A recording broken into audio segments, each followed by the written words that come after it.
Po več kot 3 letih čakanja so priprave na nov dispečerski center v Mariboru že v sklepni fazi.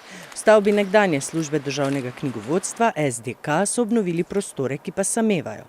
Zataknilo naj bi se pri dobavi ustrezne računalniške opreme. Toda, kot so sporočili iz ministrstva, so razpise že zaključili. Večina pogodb je že sklenjenih, se pravi za to IT opremo in ostalo komunikacijsko opremo, in bodo dobave se vršile v mesecu marcu in aprilu. Kot druga faza je pa potem celostna IT infrastruktura za vzpostavitev tega virtualnega enotnega dispečerskega centra za celo Slovenijo.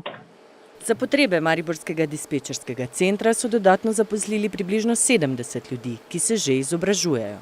Vse skupaj naj bi dispečerska služba imela zaposlenih približno 140 ljudi. Ne vem na pamet razdelitve, ampak približno pol odpade na Ljubljano in na Maribor. Prvi razpisi so že bili izvedeni, tako da mesta se počasi polnijo in v bistvu tej, ki so bili že v teh postopkih izbrani, jim sledi oziroma tudi že poteka izobraževanje za usposabljanje za tovrstno delo. V enoti nujne medicinske pomoči s podrobnostmi projekta še niso seznanjeni. Da naj bi v prostorih začeli delati konec maja, so izvedeli iz medijev. Torej, čakamo na ta projekt, vemo samo to, da bo to poskusno delovanje, ki bo potekalo samo za našo enoto nujne medicinske pomoči, torej naš zdravstveni dom dr. Adolfa Drolca za svojo enoto nujne medicinske pomoči pokriva 745 kvadratnih kilometrov, na katerem živi cirka 200 tisoč prebivalcev, torej to zajema mestno občino Maribor in ostale okoliške občine. V mariborski enoti nujne medicinske pomoči so ministrstvu predlagali, da bi nadgradili obstoječ sistem, ki je kot edini v državi povezan z regijskim centrom za obveščanje.